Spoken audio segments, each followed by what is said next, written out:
Hi everybody, long time no see. I always intended to come back to the channel, but I had to take a hiatus for a while. I had a lot of things to sort out, and I also had in among there, like, I had what I would call a really adverse relational event. Let's put it that way. That was really deeply, deeply disturbing and traumatizing, and just unlike anyway, whatever. It was really horrifying. It was really difficult. The agent of that, it doesn't matter anymore. But what did happen was it became this event.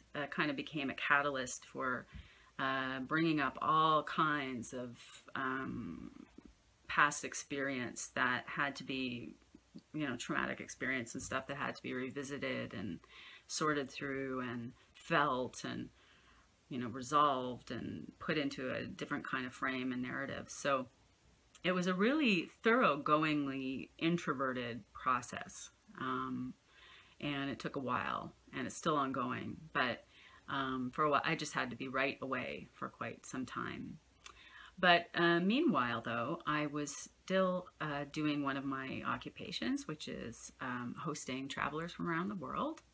And I had many occasions to this past few months to think about, especially in the summer, to think about this question of, it is said of ENFPs that we are the most introverted of the extroverts. And I'll be very curious to hear what other ENFPs have to say about this, but, my 2 cents on that is, oh yeah.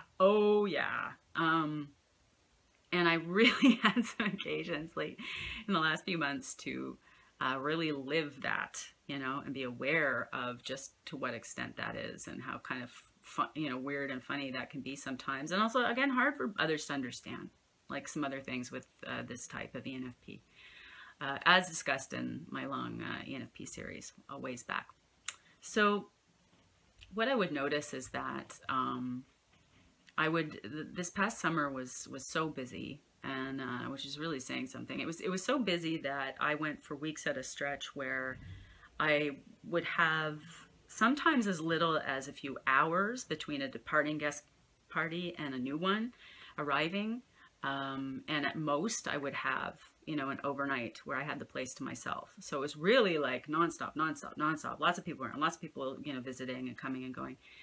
And I've noticed that in the sets of 3 back-to-back guests that I would have, that I think that very often what would happen is that the first 2 in the series, they would get, the best of me, or not the best of me. I was not at my best, that's for sure. But, I still managed to be pretty jovial and outgoing and answer all their questions and be friendly and all that. But by the time the third party in a set of back-to-back guests would come, I would notice they were really getting the stick. Like, not the stick, but they were getting, I was dried up. I was all dried up. I was all of a sudden just found myself in a serious introverted state and could not come out. And I was not myself in those times.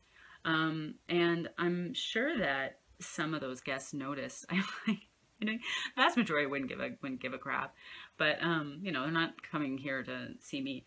But it is the case, though, that I have, I think, very close to 200 really good reviews for my hosting, and it's very often has come up in those reviews, usually that people are talking about the place and the location and stuff like that they liked, but quite often people will talk about me as well and how much they enjoyed their time with me and talking with me, and what I could convey to them by way of neat information about the city and stuff like that.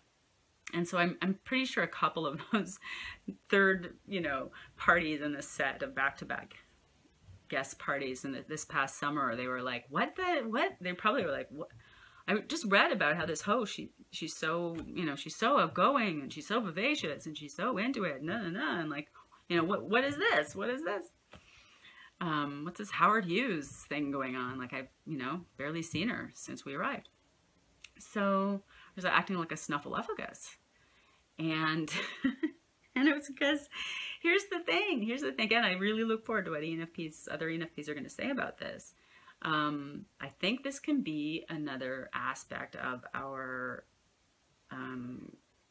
you know, our temperament profile, our characters, is that can be a bit confusing to others sometimes, because it is the case that many of us are obvious extroverts, and we're very in the, you know, MBTI system, and we are really exceptionally friendly. We are exceptionally open. We are exceptionally easygoing. We do love variety in all kinds of things more than most people. We are really curious and really good at drawing people out, and really apt to get into long discussions with people, you know, spontaneously, and then totally lose track of time, and because both parties are enjoying themselves so much. That's a very normal occurrence for me.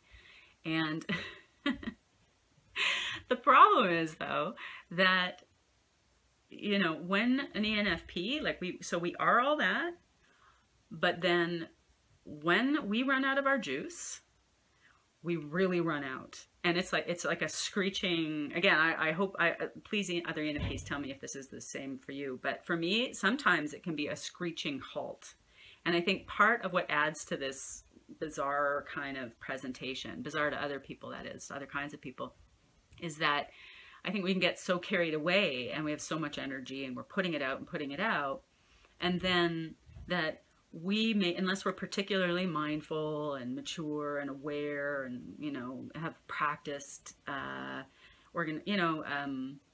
just managing our resources really well, or then it can happen to a lot of us, I think, that we're so open to, you know, a change of plan or a new opportunity to get into an interesting subject. So sometimes we'll just go way into something full bore, and then by the time we realize we've run out of gas for social interaction, we're like, we're already, many of us, I think, we're already beyond the point, you know, the bon moment, the good time to leave and then go do some, you know, go and get our introversion on, so that we can come back to the world at our best. So, oh my God, that was happening to me. Oh my God, this summer it was really intense, and I really noticed it. And as I said, I was in a very introverted kind of mode, where I, you know, in typical fashion, you know, I'd learned something very absorbing and new about the world outside, and then that was the first approach to it, was just researching all that, and thinking about that, and processing that, and making associations, and then and then it was going into the work of the auxiliary function in ENFP, introverted feeling, which is a heavy, deep function. So it was not just, you know, heavy duty emotion in this case that I was feeling and going into, but it was also, you know, a lot of it did have a lot of values reckoning, complex processing going on, you know, to help with future directions. And that's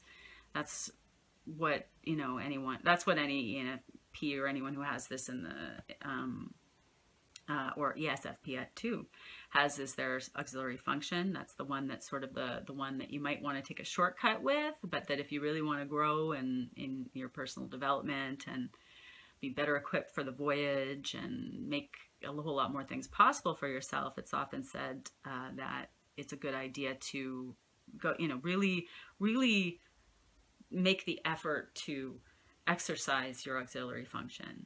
Don't just go for the quick fix of the third that feels a little more comfy because it shares the same orientation as your dominant function. Anyway, so I was way in there.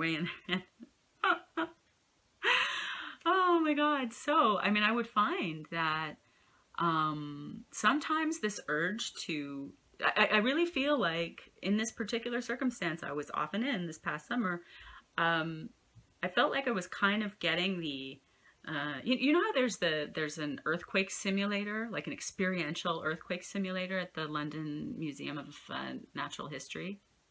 where you can go into some room. I haven't been on it, but I hear you can go into some room and you can actually feel what you go into a floor that will move, and it will give you a sense of what it feels like to be in a Richter blah earthquake. And I kind of feel like I was in, as an analogy, I feel like I was in that kind of an experience of what it's like to be an introvert many times this summer. So, you know, it was a shallow experience of it. It's by no means like the whole, you know, the whole enchilada. The whole enchilada has 1,000 implications to it, and I certainly didn't experience that. But, holy crap, I would find myself at times like holing up in my little area here with the closed door. Like I was camping out. And I felt like sometimes, again, I just had too many people coming through and interacting with me. I would get to a point a few times where I felt like I will do whatever I have to do to not see anyone for the rest of the day. Like I'm going to, there really was this, it was really interesting. It was this, not for the introverts, because you're like, yeah, man, that's how it is. But I'm not used to that, you know? So I was about to freak out. Like it was this weird, it wasn't an emotional thing though. It wasn't an emotional thing. But it was like a tension thing. It was like a sort of, yeah, quasi anxiety thing. Yeah, like a feeling of needing to protect the resources, the bare bones resources that are left, like to be really protective of them. So, I mean, when I would get to this point, I would go to great lengths not to see my guests for, you know, when I was having one of those days or 2 days, whatever, where I would camp out. It was like that. Like I would go when my guests would be out doing something else, I would run and I would get all my food prepared, like all the food and drink I could possibly need for, you know, put in my bunker, my introvert bunker, like my quasi introvert bunker for like 7 hours. I'll even say this, you know, at the great risk of ensuring that even the small number of SJ viewers I will have none after this, but I'm gonna also alienate probably half of the rest of my audience. But yeah, it was so, this like need to be introverted was so intense at times that I would pee in a jar just to, yeah, I said it, I did it, just to, when I say camping out, I mean camping out. I had a system, all right? So I would do that just so that I wouldn't have to just go out into the hallway and have to say hi to the people hanging out in the living room. Like that's how introverted I was in that state. And I really felt, you know, like I was on the idea of even having a little chit chat with some very nice people was out of the question, like just out of the question. And it would put me on the ceiling until I could like regenerate a little and with some alone time. And I also got to, the other reason why I feel like it was a bit of an like introvert simulator for an extrovert, this situation I was in psychologically and also materially, was because I got to also experience how, I mean, it was something I knew very well intellectually, and I kind of had the experiential backing to understand it more deeply, but this was it brought me to a deeper appreciation of it, that it was really interesting to notice that while I was behaving in this way, this really it was pretty extreme sometimes, like really antisocial way, meaning like needing to be away from people badly for a time. It quite often was the case that when I was having a phase like that, it was while I was having guests that I really liked, like people that I probably would want to be friends with if they stuck around.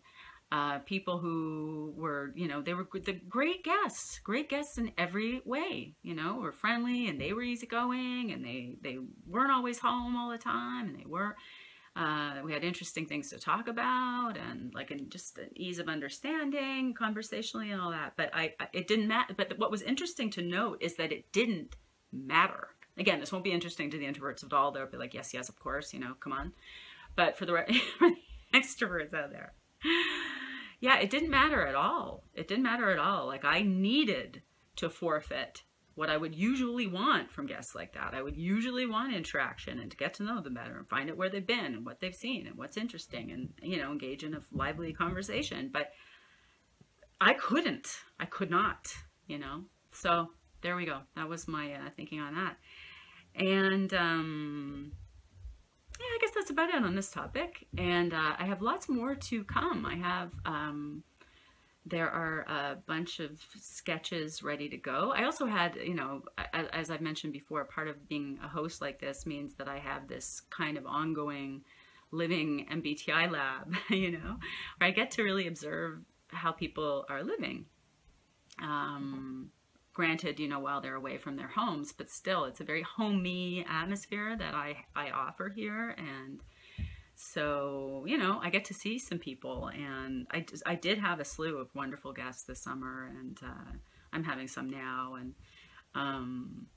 there are a few MBTI related things that I'd like to make related to those experiences. And I also have a bunch of things that I want to wrap up that I began last year, like ages ago, and I would like to finish. I still have stuff to say on them. So there'll be more from me soon, and if you see a whole bunch of things at once, don't worry, subscribers, that this bombardment's going to go on forever. It's just a bit of after a long time away, it's just a burst of creative stuff. It's a burst of that, and that's going to slow down again. Anyway, thank you very much for joining me, and it's really nice to be back. Bye.